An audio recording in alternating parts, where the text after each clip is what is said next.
Hi, this is Harmon. And this is Hetta. We're from Town of Saints, and you're watching Toasted.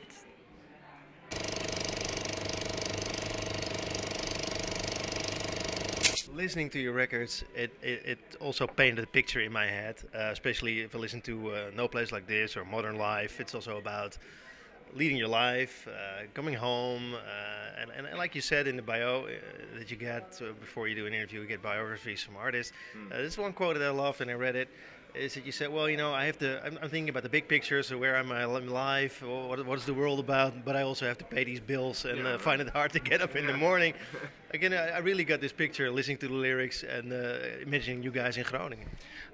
yeah, I think that's the thing as well. When you're an artist, you're supposed to think big as well, as artists do, or they like see the bigger picture. But sometimes life is just really mundane, and you just come home and you gotta pay some bills, and you gotta make coffee, do the dishes, and do your laundry. And that's also, I think that's something I wanted to say in the lyrics. Like, yeah. I love the lyrics, like I said.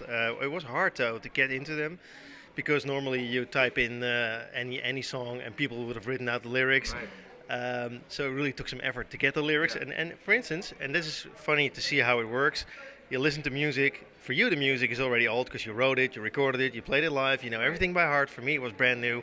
So I really started delving into it. And one song that I loved is Württemberg Calm, a beautiful song. And one of the lyrics I got totally wrong. So I mean, the thing is, All right. the thing is, What did you hear? well, what you said is state your name. Don't you know you are alive? Just a minute. You were blind, blind, blind. That's what you thought. Yeah, but it was fine, fine, fine. Yeah, right. Yeah, that's interesting. I also did a song once, and it's a song about me leaving church when I was at a certain age, and then someone came up to me and said, "What a beautiful song about a love that you lost." And I was like, "Yeah, sure, that's what it's about for you," and that's good. Yeah. No, but I mean, and of course, I mean, I like delving into lyrics because it's an art that I think that a lot of musicians drop because, well, probably a lot of people don't listen to lyrics. I do think that if you do have great lyrics, it's a massive add-on to your music. But again, I mean, I got it totally wrong, so I basically screwed up your art. Well, I mean, yeah, I don't mind that much. So, like, it's always you interpret things how you hear it, and it means something for you, and it might mean something different for someone else. Hey, why Württemberg Calm? Why the Württemberg in the calm? Well, it's a long story. I listen to a lot of podcasts about history when we're on tour, because it kills time and it's very interesting. And there was this really long 10-hour podcast about the First World War. It was 20 hours, I think. And then there's the one section where he tells about this soldier that's in the trenches in France, a German soldier from Württemberg, which is a state in Germany, and he says, I would have completely lost my mind and killed myself if I didn't have my Württemberg calm to, keep me sane. And that's what, yeah, I realized somewhere, like, yeah, people nowadays they're so caught up with living their life and like making everything so as beautiful and great and meaningful as it is, and then suddenly what happens if you would be in a war right now? Is it, things are not very stable at the moment in the world. Things could go wrong at any minute. Sometimes you have that feeling, at least, and I don't know if that will happen or not.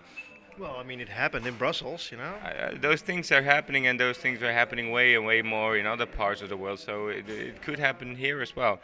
And yeah, I think what I'm singing about in that song is what would happen if like, are we ready as Western and European people with our amazing lives? Are we ready for just some like really horrible war, like shit like that? Yeah, that's something. I think that, well, I'm glad you elaborated on that song because I think it's an outstanding song of the album, and also it gives a lot of depth now. And I didn't have that before I tried to read the lyrics. So, did you actually guys print the lyrics in the album? Yeah, we did for this one. Yeah, I think they're gonna be online as well on our Bandcamp or on our Facebook page. That's the whole thing. If you listen online, you're missing out on a lot. Yeah, I guess. Yeah, that's what Giel said today on the radio as well. Like he said, yeah, I finally I got your CD and I finally could read the lyrics, and that was really nice because for if you just listen on Spotify, then you don't see that, and I think they should have a button for that or something like a lyrics button. They have. They do. Yeah. Oh, great. But it's apparently not for every song. I mean, probably you have to fill in something somewhere, and it's probably not automated, so it's probably a lot of work to do. All right, we'll ask our label to do that because I like that. Yeah, it's good. Yeah. Hey, beautiful duet. You guys sing at the same time. Works really well, I think. Yeah, I think so. I like it too. Is it tempting to do it all the time, I guess? Well, I would like to do it honestly. I'd like to do it more with the next album. But yeah, we did quite a lot with this one too. Because I think it works really well, but I also love the fact that you have a solo and you have a solo. I think it gives the band such more width, I think. Yeah, thank you. Yeah, and I think that's like you have bands that do it constantly, and that just gets a bit annoying for me as well. And I like some melodies when I sing really high, then you can't do an octave on that or whatever, and so you do like harmonies. But I think some songs are really made for it, and some songs aren't. Like because in Württemberg Calm I sing low, and then it's beautiful to have this high, like angelic octave on top of that. Yeah. Hey, some more songs I picked off of your Spotify list. We have to go through this really quickly. Dinosaur Jr., Feel the Pain. I love that. Really something different. That guitar solo is just fucking great, isn't it? Kurt Weill, Walking on a Pretty Day. Yeah, it's really some Sunday morning music, you know. It's just when you Really put. cool. Kendrick Lamar, Untitled. For some reason, we do interviews with people across all genres. Everybody likes Kendrick Lamar. He is. I don't know. I just recently got into this new album that he did, this Untitled Unmastered. But I really liked the previous album, To Pimp a Butterfly. It's just amazing. The music on there, the musicians are great, and he is very soulful rapper. I don't like a lot of hip hop, but things like this where it's just a lot of energy and a lot of I just really love it. I don't know. Yeah. Final one, The Staat, Dutch band, Make the Call, Leave It All. That's something you basically did, right? Yeah. I think so. Yeah. Yeah, the Status they are our label mates and an awesome band. But I mean, Make the Call, Leave It All. I mean, you guys did that. You actually left it all. I mean, it's a big step to take.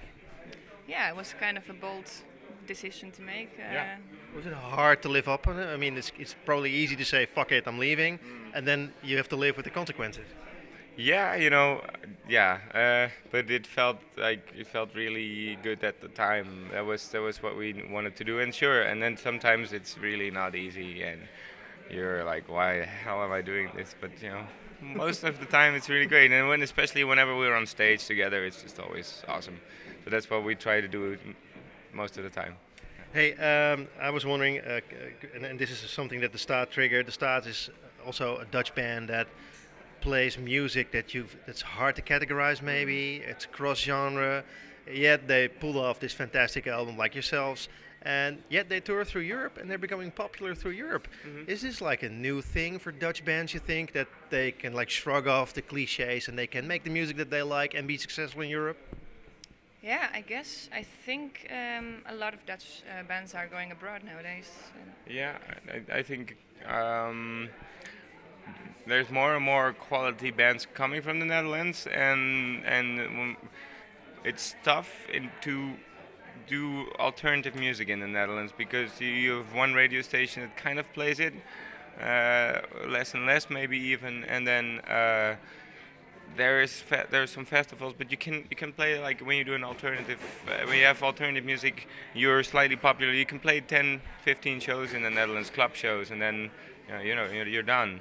So I think a lot of bands are realizing when I want to do this professionally, I should go abroad because there's a lot more, and why not? Because everything's close. Germany is close, France, and yeah, like American bands are doing this all the time. They travel through the whole United States, and we just stay in this tiny country. So I think it's a very logical step to do. So the next logical question is, where will you guys play? Because I mean, there's probably a European tour coming up, right? Yeah, we're gonna do Italy next week. Actually, we're gonna tour 3 weeks in Italy. We're doing Yeah, we're doing some shows in Germany and France, and then we got the festival season, and then in the fall we're doing 2 months in Europe. So, yeah. Are you guys looking forward to play live still? Because I mean, you played shitloads of gigs, right? Oh wow! Well, like last year we were sitting in the studio here, so we are really looking forward to playing. Yeah. Hey, thanks so much for your time. Thanks for your great album, and I hope to see you soon somewhere on the stage nearby. Yeah, thanks a lot, man. Thanks for having us.